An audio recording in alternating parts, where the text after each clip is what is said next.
Assalamualaikum warahmatullahi wabarakatuh. Kita lanjut untuk kali ini, itu tips uji kompetensi untuk ganis PH pemanenan hutan. Jadi kembali kami sampaikan bahwa ini berdasarkan pemahaman saya terkait dengan kompetensi ganis Nenhut. Jadi kalau kemudian nanti ada perbedaan pendapat atau pemahaman dengan rekan-rekan, jadi ya itu dikarenakan latar belakang dan lain-lain, sehingga ada kemungkinan perbedaan dalam pemahaman kita. Jadi bukan berarti kita lebih tahu atau lebih paham, ini sekedar untuk sharing, sekedar membuka wacana, membuka wawasan kita terkait dengan kompetensi ganis pemanenan hutan. Baik, kita mulai. Bismillahirrahmanirrahim. Untuk rincian unit kompetensi ganis PH pemanenan hutan itu ada 8 kompetensi, 3 kompetensi umum, penerapan K3, kemudian mengorganisasikan pekerjaan dan melakukan komunikasi efektif, kemudian ditambah dengan penyusunan rencana PWH pembukaan wilayah hutan, kemudian mengendalikan pelaksanaan pembukaan wilayah hutan, merencanakan pemanenan hasil hutan kayu, mengawasi kegiatan penebangan dan mengawasi penyaradan kayu. Untuk unit kompetensi yang pertama, penerapan K3, itu sebagaimana unit kompetensi pada ganis PH yang lain, itu terkait dengan identifikasi sumber bahaya sesuai dengan kegiatan pemanenan hutan. Jadi elemen kompetensinya ada 4, persiapan, kemudian identifikasi sumber bahaya dan aksi pengendalian bahaya, kemudian pelaksanaan program perlindungan K3 di area kerja dan komunikasi informasi K3. Hal-hal terkait kesehatan, keselamatan dan kesehatan kerja mungkin bisa dilihat di tutorial yang sebelumnya untuk ganis Canhut dan Binhut. Di sini yang berbeda adalah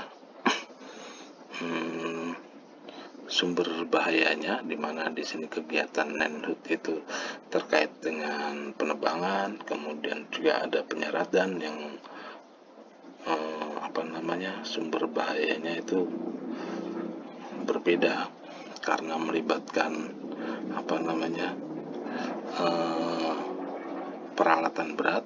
Yang pertama itu kegiatan penebangannya sendiri, bagaimana kita membuat takik rebah, kemudian takik balas arah rebah, penentuan arah rebah itu akan menjadi perhatian kita dalam penentuan sumber bahaya atau risiko. Kemudian juga pada saat proses penyaradan, di mana melibatkan peralatan berat, kemudian menarik kayu, di situ banyak sumber bahaya, itu yang harus kita identifikasikan. Kemudian APD, alat pelindung dirinya seperti apa, helm apa segala macam itu mutlak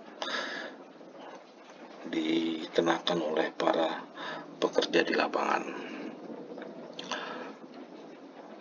Untuk panduan penilaian itu masih sama seperti yang lainnya. Itu pertama, penilaian dilakukan di tempat uji kompetensi atau di tempat kerja kita atau di tempat simulasi.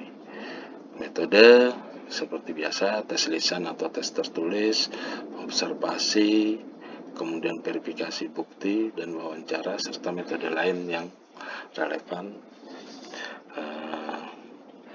akan ditentukan kemudian oleh asesor. Kemudian terkait dengan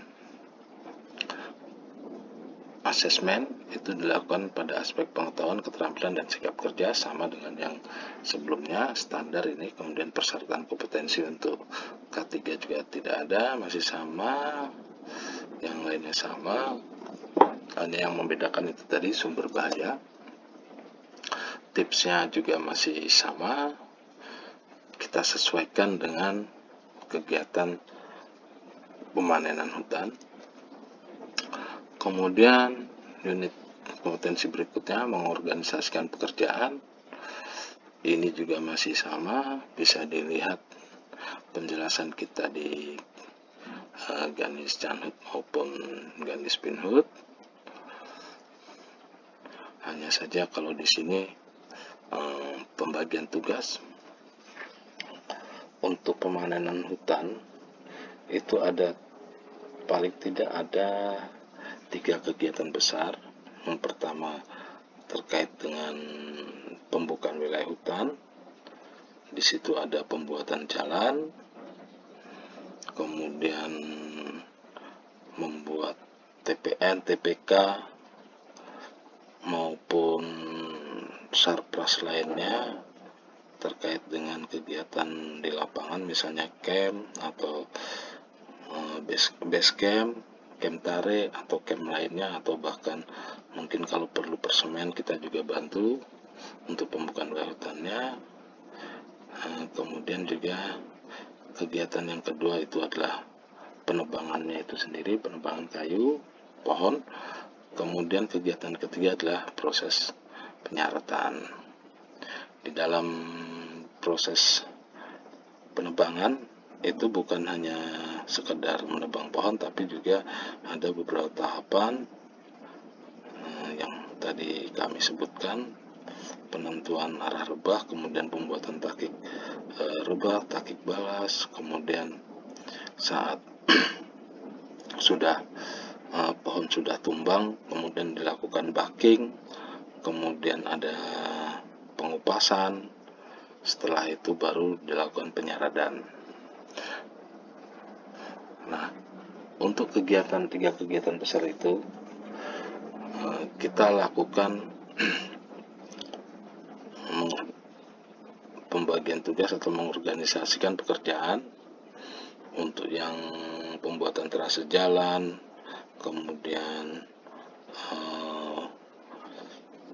pelaksanaan pembuatan jalannya juga, pembukaan wilayah hutannya itu biasanya dilakukan oleh bagian tersendiri. Kemudian untuk proses penebangan, backing, pengupasan, dan penyaratan itu dilakukan oleh bagian tersendiri. Pada beberapa perusahaan itu dilakukan oleh kontraktor. Tips masih sama, kuasai struktur organisasi, kewenangan job description masih sama kurang lebih, kecuali untuk apabila ada kegiatan yang dilakukan melalui oleh kontraktor, maka itu harus diperjelas kewenangannya, tanggung jawab mereka sampai mana, dan seterusnya. Unit kompetensi berikutnya, melakukan komunikasi efektif, masih sama, bagaimana kita melakukan komunikasi ke para pihak, kemudian media yang digunakan apa, metode komunikasinya bagaimana, kemudian bagaimana berkomunikasi di lapangan pada saat kegiatan dilakukan. Itu perlu mungkin perlu kode atau isyarat dan lain-lain yang diperlukan, atau menggunakan semacam peringatan peringatan-peringatan atau apa, itu nanti ada diatur di SOP. Nah, silakan dilihat bagaimana berkomunikasi dengan para pekerja pada saat kegiatan dilakukan. Mungkin ada kondisi darurat dan lain-lain yang harus diinfokan kepada para operator, itu ada di SOP. Kemudian medianya apa, itu kita lihat di SOP juga. Kemudian unit kompetensi berikutnya adalah menyusun rencana PWH. Jadi kalau kita lihat daftar unit kompetensi, sebenarnya ada juga menyusun rencana trase jalan. Nah, yang ini menyusun rencana PWH. Tahapannya kurang lebih sama, hanya saja untuk PWH itu ditambah dengan sarpras yang lainnya, misalnya KEM, TPN, TPK, dan seterusnya. Baik, kita lihat elemen kompetensi. Ini ada 3, persiapan, pelaksanaan, dan dokumentasi. Untuk persiapan seperti biasa, kita harus menguasai peraturan, prosedur, SOP, kemudian juga peralatan dan perlengkapan disiapkan sesuai ketentuan. Kemudian untuk pelaksanaan kegiatan, penyusunan rancangan ini, bagaimana kita melakukan desain trase jalan, kemudian kita membuat rancangan jalan utama, jalan cabang, jalan syarat, itu sudah ada prosedurnya atau ketentuan yang berlaku, kerapatannya bagaimana, kemudian lebarnya, kemudian syarat-syarat teknis lainnya ada di situ, disesuaikan dengan kondisi peralatan kita yang kita operasikan. Kemudian yang terakhir adalah rancangan lokasi prasarana. Misalnya tadi persemaian, itu kita lihat syarat-syarat persemaian seperti apa, topografinya berapa persen maksimal, kemudian harus ada sumber air dan segalanya, dan tentunya itu kita rancang pertama di peta, kemudian menyesuaikan dengan kondisi di lapangan. Kemudian juga ada sarpras yang lainnya, misalnya KEM, TPN, TPK, dan seterusnya. Itu kita buat rancangannya, kemudian hasil pekerjaan atau hasil rancangannya itu kita buat, kemudian kita petakan sesuai dengan ketentuan yang berlaku. Panduan penilaian untuk asesor, konteks penilaian masih sama, terkait dengan tempat, kemudian metode, dan aspek yang dinilai. Selanjutnya persyaratan kompetensi tidak ada. Untuk pengetahuan, itu yang diperlukan adalah pengetahuan tentang sarpras manfaatan hutan yang disesuaikan dengan kondisi tapak. Jadi bagaimana kita mengatur, merancang sarpras sesuai dengan kondisi alam atau kondisi lokasi yang akan direncanakan. Kemudian juga keterampilannya, bagaimana kita membaca peta, tidak hanya peta ini ya, cuma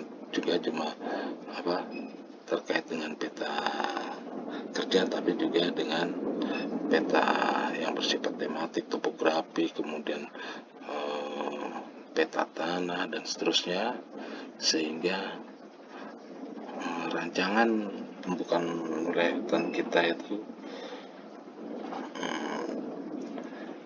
juga bisa sekaligus untuk mengakomodir prinsip-prinsip reduce impact logging. Kemudian sikap kerja yang diperlukan itu terkait dengan kehati-hatian dan kecermatan. Aspek kritisnya adalah ketepatan dalam membuat rancangan Sarpras PWH sesuai dengan kondisi lapangan. Jadi yang lebih mempengaruhi adalah kondisi topografi, tanah, dan tentunya potensi dari areal tersebut. Akan kita sesuaikan kondisi di mana yang potensinya lebih rapat, tentunya kita akan lebih fokus ke lokasi tersebut dibandingkan pada areal yang kurang potensinya. Kemudian untuk tipsnya, kuasai peta tematik dan peta kontur atau topografi. Kemudian kuasai juga prinsip-prinsip PWH dan reduce impact logging atau RIL. Kuasai atau pahami syarat pembangunan Sarpras lainnya, camp, persemen, TPN, TPK, dan lain-lain, sesuaikan dengan kondisi dan kebutuhan. Jadi kalau misalnya untuk hutan alam, maka kita bisa perhitungkan rata-rata kebutuhan bibit untuk pengayaan, penanaman tanah kosong, kanan kiri jalan, dan seterusnya. Itu biasanya sekian ribu, tidak terlalu banyak ya, sekian ribu bibit. Kemudian juga pada saat pelaksanaan kita juga memanfaatkan bibit alami yang kita peroleh dari cabutan atau putaran anakan di alam. Jadi luas persemen untuk hutan alam itu tidak terlalu luas, berbeda dengan persemen yang kita buat apabila itu kita menggunakan sistem THPP atau penanaman dengan permudahan buatan. Kemudian juga tidak ada salahnya kita sampaikan portofolio kita, dokumentasi kegiatan yang terkait dengan kegiatan PWH. Unit kompetensi selanjutnya adalah mengendalikan pelaksanaan PWH. Elemen kompetensinya persiapan, pelaksanaan pengawasan, dan dokumentasi. Persiapan meliputi penguasaan terhadap peraturan atau prosedur yang berlaku di perusahaan, kemudian perlengkapan dan peralatan yang akan digunakan, dan tentunya organisasi dan sumber daya yang ditetapkan sesuai kebutuhan. Apakah itu pekerja sendiri atau kontraktor, kemudian personilnya itu harian atau pekerja tetap. Nah, itu kita siapkan, kita kita pahami kebijakan-kebijakan yang ditentukan oleh perusahaan. Itu kita ketahui terlebih dahulu dalam rangka persiapan pekerjaan. Kemudian pelaksanaan pengawasan PWH yang pasti penebangan pohon itu dipastikan sesuai dengan rancangan PWH. Misalnya penebangan pohon dalam rangka pembuatan jalan, otomatis pohon-pohon yang ditebang adalah sepanjang trayek jalan, dapat juga kanan kiri jalan dalam rangka tebang matahari dengan ketentuan yang berlaku sekian meter dari as jalan atau dari bahu jalan. Jadi tidak diperkenankan membuka atau menebang pohon di luar trayek rencana jalan, apalagi sampai keluar dari batas tebang matahari. Tidak diperkenankan, apalagi ditambah lagi apabila itu di luar blok RKT. Tapi kalau masih di dalam blok RKT, yang memang mau dilakukan pemanen ya tidak masalah. Ini apabila di luar blok RKT atau bahkan itu merupakan koridor, itu maka tidak diperkenankan, dan itu justru menjadi suatu pelanggaran.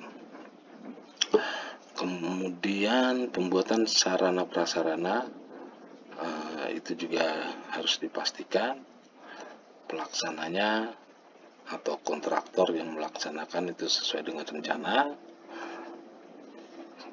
Kemudian dimensi jalan dipastikan sesuai ketentuan, lebarnya berapa, kemudian kemiringan, kemudian derajat belokan, lengkungannya itu kita ukur dan kita pastikan itu sesuai rencana. Termasuk juga material yang digunakan dalam pembuatan jalan, apakah itu menggunakan berupa pengerasan atau ditambah dengan pasir atau batu split atau apa yang bisa ditemukan di areal sekitarnya. Ini penting karena apabila tidak sesuai nanti akan mempengaruhi kinerja produksi, kinerja alat kita, dan tentunya akan menurunkan tingkat produksi kita. Peta trase jalan juga dipastikan sesuai dengan rancangan PWH, karena bisa jadi trase jalan yang dibuat karena ada pertimbangan dari operator alat berat, itu bisa saja tidak sesuai. Cuman kita minimalir supaya tidak terlalu melenceng operator ini, kecuali untuk hal-hal yang sifatnya darurat atau apa, rentan dengan bahaya, itu kita pindahkan, tapi bisa kita alihkan trasenya, cuman jangan terlalu ekstrim. Kemudian hasil pelaksanaan PWH kita dokumentasikan sesuai ketentuan, termasuk dengan berupa peta. Untuk panduan penilaian asesor, konteks penilaian sama, persyaratan kompetensi juga tidak ada. Nah, untuk pengetahuan yang diperlukan adalah teknik pembukaan wilayah hutan PWH, kemudian sarpras apa saja yang diperlukan untuk dalam rangka pemanfaatan hasil hutan sesuai dengan ketentuan PWH. Kemudian keterampilannya adalah membaca peta maupun melakukan pengukuran dimensi jalan. Kemudian sikap kerja yang diperlukan adalah ketelitian dan kecermatan. Aspek kritisnya adalah kecermatan dalam memastikan pelaksanaan kegiatan pembukaan wilayah hutan sesuai dengan rencana. Jadi yang paling banyak adalah dalam PWH ini adalah penebangan pohon yang melebihi batas atau di luar trayek jalan, rencana jalan. Kemudian juga adanya perubahan rencana itu tadi yang seperti dijelaskan sebelumnya, dan termasuk dimensi jalan, apakah itu pengerasan atau penimbunan dan seterusnya, itu yang kebanyakan akan berbeda dengan rencana yang telah disusun. Dan biasanya operator alat berat sering melakukan perubahan disesuaikan dengan kondisi setempat. Tipsnya terkait dengan uji kompetensi, pertama adalah kuasai peta tematik dan peta kontur topografi. Peta tematik ini selain dari peta kerja juga peta kondisi tanah, kemudian peta pohon dan seterusnya, sehingga yang jelas itu peta rencana PWH harus kita kuasai sehingga kita bisa melakukan pengawasan dengan baik. Kemudian yang perlu kita kuasai juga adalah prinsip-prinsip PWH dan reduce impact logging. Kemudian kuasai syarat pembangunan sarpras lainnya sebagaimana unit kompetensi sebelumnya pada saat perencanaan. Dan sampaikan portofolio terkait dengan kegiatan PWH. Unit kompetensi berikutnya terkait dengan perencanaan pemanenan hasil hutan kayu. Ada 4 elemen kompetensi, yakni persiapan, penyusunan rencana pada peta dan penyusunan rencana pemanenan di lapangan, serta dokumentasi hasil pekerjaan. Persiapan meliputi penguasaan peraturan dan prosedur, juga terkait dengan peralatan dan perlengkapan. Untuk penyusunan rencana pemanenan di atas peta, kita harus menentukan terlebih dahulu TPN itu di atas peta. Kita tentukan pada petak atau blok di mana yang memungkinkan untuk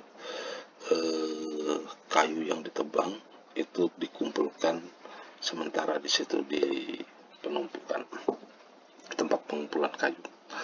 Kemudian penentuan arah rebah dan arah jalur penyelamatan juga direncanakan di atas peta sesuai dengan prinsip reduce impact logging. Arah rebah sedapat mungkin sejajar dengan rencana jalan syarat serta mempertimbangkan kondisi kontur atau topografi. Kemudian arah jalan syarat direncanakan di atas peta sesuai prosedur. Di sini kita berbicara efektivitas jalan syarat, selain kerapatan juga efektivitasnya sesuai teori itu jarak jalan syarat maksimal itu tidak lebih dari 2 kilo atau 1 kilo, sehingga akan efektif dan efisien. Kalau terlalu jauh, maka terlalu jauh dari TPN atau jalan syarat, maka akan terdapat pemborosan bahan bakar. Kemudian untuk TPK, jadi TPN tadi untuk tempat pengumpulan sementara, biasa di dalam petak, kemudian dalam satu blok kita buat TPK untuk diangkut atau dilakukan pengukuran dan penomoran. Itu kita rencanakan tempat yang sesuai, di mana itu dapat mengakomodir dari kayu yang sudah ditebang dari beberapa petak tebangan. Kemudian penyusunan rencana pemanenan di lapangan. TPN ditandai di lapangan sesuai dengan peta rencana pemanenan. Kemudian arah rebah maupun arah jalur penyelamatan pada saat di lapangan itu kita tentukan. Kemungkinan bisa ada perubahan karena hambatan di lapangan, entah itu topografi atau karena ada batu atau karena ada pohon yang tumbang sehingga itu tidak bisa dilakukan, maka itu pada saat di lapangan dilakukan perubahan, disesuaikan dengan kondisi yang ada, dengan pertimbangan yang paling utama adalah keselamatan pekerja, selain dari keselamatan kayunya sendiri yang akan ditebang, sehingga kemungkinan untuk pecah atau patah itu kemungkinannya kecil, jadi tidak rugi. Arah dan trase jalan syarat kayu bulat hasil penebangan ditentukan sesuai kondisi lapangan. Jadi pada saat perencanaan di peta itu sudah kita arahkan sesuai dengan kondisi ideal, namun pada saat di lapangan itu kita sesuaikan juga dengan di lapangan. Siapa tahu ada hambatan di lapangan yang tidak terlihat di atas peta, misalnya batu besar atau apa, itu kita hindari. Kemudian arah jalan syarat itu juga ditentukan di lapangan, tapi sesuai dengan prosedur, jangan terlalu menyimpang dari perencanaan di peta. Dokumentasi sesuai dengan ketentuan, kemudian pelaporannya juga sesuai dengan ketentuan. Untuk panduan penilaian asesor, itu konteks penilaian masih sama, persyaratan kompetensi tidak ada. Kemudian untuk pengetahuan dan keterampilan yang diperlukan, ini kita harus memahami real, reducing backlogging atau pemainan hasil hutan ramah lingkungan. Kemudian sistem silvikulturnya sendiri yang kita implementasikan di lokasi, apakah itu tebang pilih dengan diameter tertentu, misalnya 40 up atau 35 up dan seterusnya, itu harus kita kuasai sehingga tidak ada kesalahan penebangan terhadap pohon inti atau pohon yang tidak diperkenankan ditebang. Untuk keterampilan itu adalah penggunaan program pengolah data, menggunakan GPS dan membaca peta. Sikap kerja yang diperlukan itu ketelitian dan kecermatan. Kemudian aspek kritis yang akan diuji kompetensinya terkait dengan ketepatan dalam menentukan arah rebah dan jalan syarat. Sebagaimana yang disampaikan sebelumnya tadi, arah rebah diusahakan pertama sesuai dengan arah jalan syarat, kemudian juga diusahakan ke arah bukit, jangan ke arah jurang, kemudian menghindari hambatan alam, misalnya batu, kayu tumbang, pohon tumbang, dan lain sebagainya yang dapat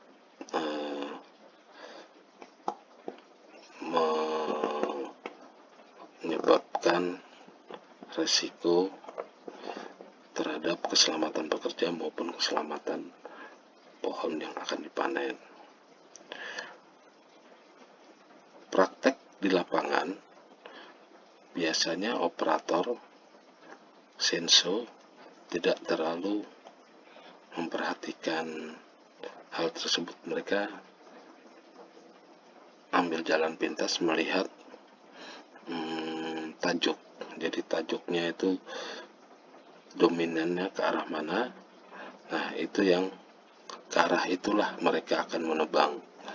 Kecuali kalau ke arah jurang, maka mereka akan menghindari. Tapi ada juga yang ditebang ke arah jurang dengan anggapan tebalnya tajuk akan mengurangi dampak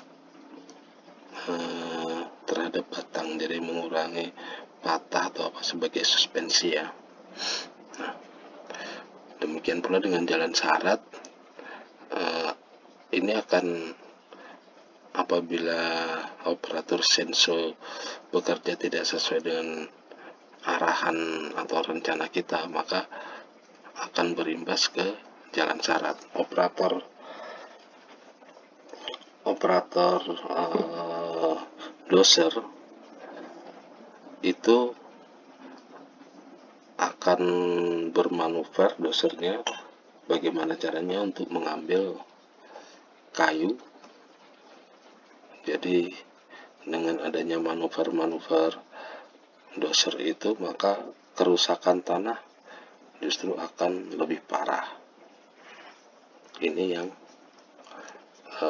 harus kita hindari pada saat perencanaan. Kemudian tipsnya adalah kuasai peta kerja, peta topografi, peta pohon, dan LHC, dimana di situ akan terlihat gambaran potensi yang tinggi maupun potensi yang lebih rendah, kemudian topografi, kondisi tanah dan batuan akan terbaca.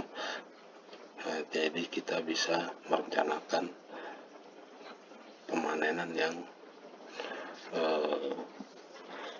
ramah lingkungan atau reducing backlogging bisa tercapai. Kemudian kuasai sistem silvikultur yang diterapkan. Selanjutnya kuasai juga penata usaha hasil hutan, terkait dengan LHC dan kemudian buku ukur nanti, di mana LHC menunjukkan pohon-pohon yang dapat ditebang, kemudian nanti juga akan dilanjutkan pada saat pengukuran yang dituangkan ke buku ukur dan LHP. Kemudian sampaikan juga portofolio pada saat uji kompetensi terkait dengan dokumen yang ada hubungannya dengan kegiatan penebangan maupun pemanenan. Unit kompetensi berikutnya mengawasi kegiatan penebangan. Itu halaman kompetensinya ada 4. Persiapan, pengendalian kegiatan penebangan, kemudian pengawasan pembagian batang dan dokumentasi. Penyiapan pekerjaan terkait dengan penguasaan peraturan dan prosedur, kemudian regu kerja dan SDM pelaksana, apakah itu pekerja harian, kemudian yang bulanan atau pegawai tetap, atau terkait dengan kontraktor penebangan yang kita hire di lapangan. Selanjutnya terkait dengan peralatan dan perlengkapan, senso yang dibutuhkan berapa, kemudian untuk alat untuk alat kupas batangnya dan seterusnya, termasuk juga nanti untuk barcode batang itu juga kita siapkan. Selanjutnya pengendalian kegiatan penebangan, billing. Jadi dipastikan bahwa kegiatan penebangan itu sesuai dengan rencana. Jangan sampai pohon inti atau jenis-jenis dilindungi ikut ditebang. Jangan sampai penebangan dilakukan di luar area yang diizinkan. Juga jangan sampai penebangan dilakukan pada zona lindung, tepi pinggir sungai, dan seterusnya, karena itu nanti akan menjadi pelanggaran dan berimbas pada sanksi denda dan seterusnya. Kemudian dokumen penebangan dibuat sesuai dengan ketentuan. Tadi berdasarkan LHC untuk cruisingnya, Selanjutnya setelah dilakukan penebangan, dilakukan pengukuran, di situ kemudian dimasukkan ke dokumen buku ukur, baru setelah sampai di TPK nanti kita buatkan LHP. Kemudian bagaimana penerapan penataan usaha hasil hutan, buku ukur diupload, kemudian nanti dilanjutkan ke LHP dan pembayaran PNBP-nya. Jadi jenis dan ukuran harus sesuai dengan fisiknya, kalau tidak nanti akan bermasalah di saat pengangkutan. Elemen berikutnya adalah melaksanakan pengawasan bagian batang, backing. Jadi backing atau pembagian batang itu disesuaikan dengan, pertama adalah kondisi batangnya atau kayu yang ada. Misalnya perlu kita trimming karena adanya cacat, atau juga karena alasan angkutan. Jadi misalnya truk logging yang kita gunakan itu maksimal mampu membawa kayu panjangnya sekian, atau karena kondisi jalan angkutan yang tidak memungkinkan pada saat belokan itu kayu sepanjang 30 meter tidak memungkinkan, maka harus dilakukan pemotongan. Pemotongan dilakukan, jangan sampai kayu yang dipotong itu nanti turun kualitasnya. Di sini keterampilan seorang mandor tebang,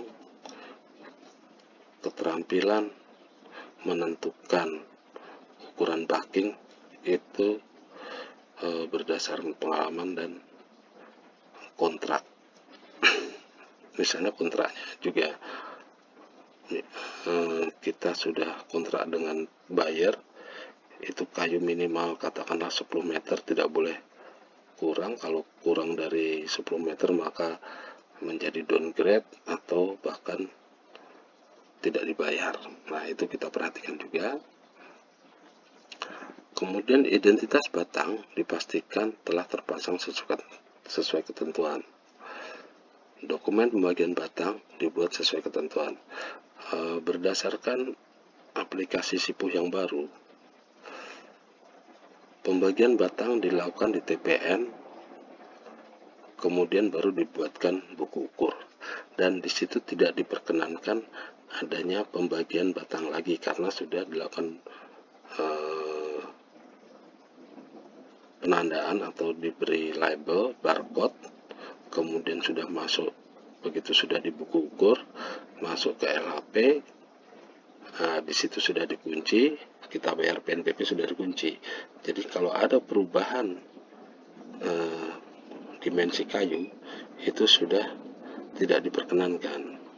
Jadi di sini memang harus benar-benar kita perhatikan. Untuk elemen terakhir, mendokumentasikan laporan, tentunya tadi laporan hasil pengawasan dan bagian batang disesuaikan ketentuan, kemudian laporan hasil pengawasan didistribusikan sesuai kebutuhan. Dalam hal ini mungkin intern. Kemudian kalau untuk yang terkait dengan Sipuh atau penataan hasil hutan, di sini ada dokumen buku ukur dan LHP. Kemudian panduan penilaian untuk asesor, konteks penilaian masih sama, persyaratan kompetensi tidak dipersyaratkan. Kemudian untuk pengetahuan yang diperlukan itu adalah real, reducing backlogging, dan keterampilan membaca peta. Sikap kerja yang diperlukan itu ketelitian dan kecermatan. Kemudian aspek kritisnya adalah ketepatan dalam mengawasi pelaksanaan kegiatan penebangan pohon dan pembagian batang sesuai dengan rencana prosedur. Jadi terkait dengan pelaksanaan kegiatan penebangan pohon itu harus sesuai dengan rencana. Kalau tidak, nanti akan berimplikasi pada kemungkinan adanya pelanggaran dan sanksi denda. Sedangkan untuk pembagian batang itu lebih ke kualitas batang yang dihasilkan berdasarkan pembagian batang tersebut, karena terkait dengan kontrak maupun syarat kualitas lainnya. Tipsnya yang bisa kita bagikan itu kuasai peta kerja, peta topografi, dan peta pohon dan LHC, kemudian reduce impact logging, sistem civil kultur yang diterapkan, kemudian kuasai PUH, terutama tata cara pencatatan produksi. Di sini ada buku ukur dan LHP, termasuk juga teknik pemberian barcode. Kemudian kuasai teknik backing kaitannya dengan kualitas kayu tadi. Ini lebih banyak bicara kita pengalaman dari operator atau dari mandor tebang, juga kecermatan dalam membaca kontrak. Kemudian sampaikan portofolio terkait dengan kegiatan penebangan atau pemanenan.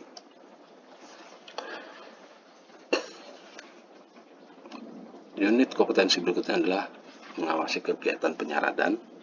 Ada 2 elemen kompetensi, yakni persiapan dan pelaksanaan pengawasan.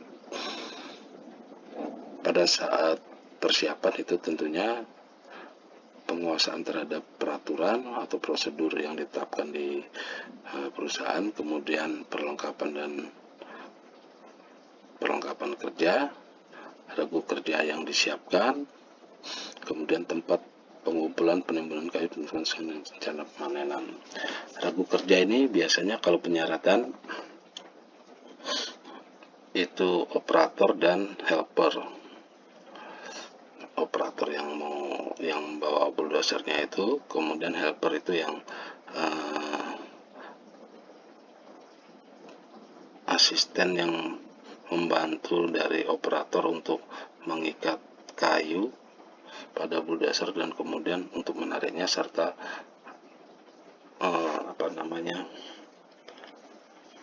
memasang dan melepas jok, rantai tali, sling, dan seterusnya. Juga mengawasi pada saat proses penyaradan. Jadi mungkin satu regu itu 2-3 orang. Kemudian pada saat pelaksanaan pengawasan itu dipastikan berjalan sesuai dengan prosedur. Kemudian juga dokumen penyaratan dibuat sesuai ketentuan dan didokumentasikan. Ini sifatnya lebih ke internal. Untuk panduan penilaian asesor, konteks penilaian masih sama, persyaratan kompetensi tidak dipersyaratkan, kemudian pengetahuan dan keterampilan yang diperlukan. Ini adalah dasar-dasar real dari impact logging, kemudian sarpras yang dibutuhkan dalam penyaratan tadi, bulldozer, kemudian sling, kemudian jok, dan seterusnya, tergantung dari teknik penyaratan yang digunakan. Kalau misalnya yang biasa itu pakai bulldozer, atau misalnya ada penyaratan menggunakan skyline atau teknik lainnya, maka peralatannya juga akan disesuaikan. Kemudian keterampilan membaca peta rencana penebangan dan mengorganisasikan regu kerja. Biasanya dalam satu petak itu mungkin ada 2 regu syarat, 1 regu melayani beberapa operator, 2 atau 3 operator sensoman, jadi mereka nebang, kemudian kayunya akan disyarat oleh 1 regu. Kemudian di tempat lain Seperti itu juga ada beberapa operator sensor kemudian dilayani oleh satu rumus syarat.